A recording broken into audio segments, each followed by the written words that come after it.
আসসালামু আলাইকুম। আমাদের আশেপাশে অনেক ধরনের গল্প থাকে। আমরা সেই গল্পগুলো অনেক সময় দেখি, অনেক সময় দেখি না। বিভিন্ন কাজ করতে গিয়ে বিভিন্ন অভিজ্ঞতার যেমন সম্মুখীন হই বা রাস্তায় আমরা হাঁটতে গেলে অনেক ধরনের মানুষ দেখি। অনেক মানুষের সঙ্গে কথা বলার চেষ্টা করি। আবার অনেক সময় করাও হয় না। আমি সাধারণত করি কি আমার সময় থাকলে একটু রাস্তায় আস্তে হাঁটি এবং মানুষগুলোকে দেখি। তারা কি করে? তারা কেমন করে হাঁটে, কেমন করে কথা বলে ইত্যাদি দেখার চেষ্টা করি বা তাদের গল্পটা কি? এই গল্পটা যেমন জানার চেষ্টা করি তেমনভাবে নিজের মনে আবিষ্কার করতে চেষ্টা করি। নিজে ভাবি যে তাদের জীবনে এমন কিছু আছে, এমন কোনো ঘটনা ঘটে। তেমনই একদিন হচ্ছে আমি আমাদের ওই জনসন রোড থেকে হাঁটছিলাম পুরান ঢাকার। সেই জনসন রোডে ফুটপাতের যে দোকানগুলো থাকে না? ওরকম একটা দোকান আরকি রাস্তার পাশে। সেই দোকানের একজন বিক্রেতা তিনি আরকি বই পড়ছেন। আমি আবার অনেকক্ষণ ওখানে দাঁড়িয়েছিলাম। আমি তাকে ডিস্টার্ব করিনি। অনেকক্ষণ দাঁড়িয়েছিলাম। তাকে কোনো ডিস্টার্ব করিনি। দাঁড়িয়ে থাকার ফলশ্রুতিতে হলো কি? আমি একটা ছবি তুললাম ওখানে দূর থেকে। তিনি বই পড়ছেন। তাকে ভালোভাবে দেখাও যায় না। তার ছবিটা তুলে রাখলাম আমি। আমার কাছে বিষয়টা ভালো লাগলো। কারণ একজন বিক্রেতা আ সন্ধ্যার পর তিনি বিক্রি করছেন বা অবসর সময়ে তিনি বই পড়ছেন। এই বিষয়টা আমার কাছে বেশ ভালো লেগেছে এবং আমি সেটা আমার স্মৃতির পাতা বা ক্যামেরায় ধারণ করে রাখলাম। এরপরে আবার ওই রোড থেকে ১ সপ্তাহ বা ২ সপ্তাহ পর একদিন যখন যাচ্ছিলাম সন্ধ্যার দিকে, তখন ওই দোকানটা দেখলাম এবং ওখানে ছোট একটা বাচ্চা বসা। ওই লোকটা আর নেই যে বই পড়ছিলেন। ওই লোকটার ছোট ভাই আরকি বসা ওই দোকানে এবং ওর সঙ্গে আমি কথা বললাম। আমি ওর সঙ্গে কথা বলছিলাম অনেকক্ষণ। ও হচ্ছে পড়াশোনা করে।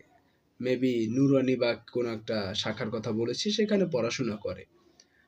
এরপরে হচ্ছে ওর ভাই কোথাও যেন গিয়েছে, ওকে বসিয়ে রেখে সেখানে গিয়েছে আরকি এটা বলল। ও বলতে পারে না। বলল, "ভাই এই সামনে আছে।" আমাকে আরকি বসায় রাখছে। আমিও আবার দাঁড়িয়ে ওর সঙ্গে অনেকক্ষণ কথা বললাম। ওর কথাগুলো শুনছিলাম বা আমিও ওকে কিছু জিজ্ঞেস করছিলাম। তখন আরকি ওকে আমি এমনিতে randomly জিজ্ঞেস করি যে, "এই দোকানে আর কে বসে?" তখন ও বলল যে, "আমার ভাই বসে।" তারপরে আমি বললাম, "সে কি পড়াশোনা করে?" বলে, "না, সে পড়াশোনা করে না।" এরপরে আমি জিজ্ঞেস করলাম যে, "স্কুল কলেজের বাহিরে এমনিতে কি বই-টই পড়ে?" আ ওই ছোট ছেলেটা বলল, "হ্যাঁ, মাঝে পড়ে।" ওকে জিজ্ঞেস করি, "কি পড়ে?" তখন আরকি ও আরকি আমাকে বলছিল যে, এই যে দোকানের যে প্যাকেজ গুলো আছে না? প্যাকেট, মানে প্যাকেট বলতে কি ওই যে বইয়ের পেজ ছিঁড়ে যে যেগুলো বিক্রি করে ওগুলো তো দেয়। তাহলে প্যাকেটই তো মানে প্যাকেট হিসেবে ওইগুলো পড়ে, হ্যাঁ? ওইগুলো ভাল না লাগলে ওইগুলো পড়ে। তারপর হচ্ছে ওইগুলোতেই আবার ওই বিক্রি করে ছিঁড়ে ওটাই বিক্রি করে আরকি পণ্য দেয়। এরকম আরকি বলছিল। আ আমি তারপরে হচ্ছে ওই দোকানটা দেখলাম, ওই ছোট ছেলেটার দোকানটা, হ্যাঁ? আমি আগে জানতাম না ওই দোকানটাই ওই সেই দোকান, হ্যাঁ? এটা আমি জানতাম না। randomly এমনিতে ওকে জিজ্ঞেস করছি। মানে দোকান এক দেখে আমি দাঁড়িয়েছি। তারপর আমার ফোন থেকে আমি ছবিটা বের করলাম। বের করে আমার ওই ছবির সঙ্গে তখন আরকি ওই ছেলেটা যখন বসাও ওই দোকানটা আরকি মিল খুঁজে পাচ্ছিলাম আমি। একটা হচ্ছে বোতল ছিল একটা পানির পট যেমন যে কোম্পানির ওই কোম্পানির। তারপর হচ্ছে একটা একটা কাপড়ের মতো ছিল একপাশে যে কালার ওই কালার, হ্যাঁ? সবকিছু আমি যখন মিল পাচ্ছিলাম তখন আরকি ওকে আমি দেখাচ্ছিলাম ছবিটা। দেখানোর পর আমি ওকে জিজ্ঞেস করলাম, "এটা কে?" তারপর বলল, "এই যে আমার ভাই।" ওর যে বড় ভাই সে আসলেই পড়াশোনা করে। কারণ আমি তাকে দেখেছি একটা বই পড়তে। যেটা হচ্ছে মেবি কোনো কবিতা বা উপন্যাসের বই হতে পারে। যেটা আরকি সে পড়ছেন তার অবসর সময়ে। তিনি এমনিতে কোনো একাডেমিক পড়াশোনা করে না। এর বাইরে পড়াশোনা করে আরকি। একাডেমিক পড়াশোনার বাহিরেও পড়াশোনা তিনি করেন। এমন অনেক ধরনের গল্প আমাদের সমাজে আছে।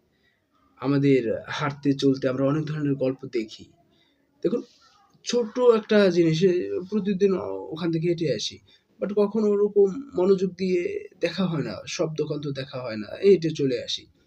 আমি একদিন ছোট ছেলেটাকে দেখে দাঁড়ালাম পরের একদিন, আরেকদিন হচ্ছে বই পড়া দেখে একদিন দাঁড়ালাম ২ দিন। আ আমার কাছে মনে হচ্ছিল যে এরকম অনেক ধরনের ঘটনা, অনেক গল্প আমাদের আশেপাশে আছে। আমরা সেগুলো ভালোভাবে দেখি না। আমাদের দেখা উচিত। কারণ এই গল্পগুলো কিন্তু আমাদের গল্প। আমাদের সমাজের গল্প। হয়তোবা অনেকে বলতে পারেন এই গল্প দেখে আমি কি করব? একটু দেখুন না আপনি এবং আরেকজন কেমন আছে?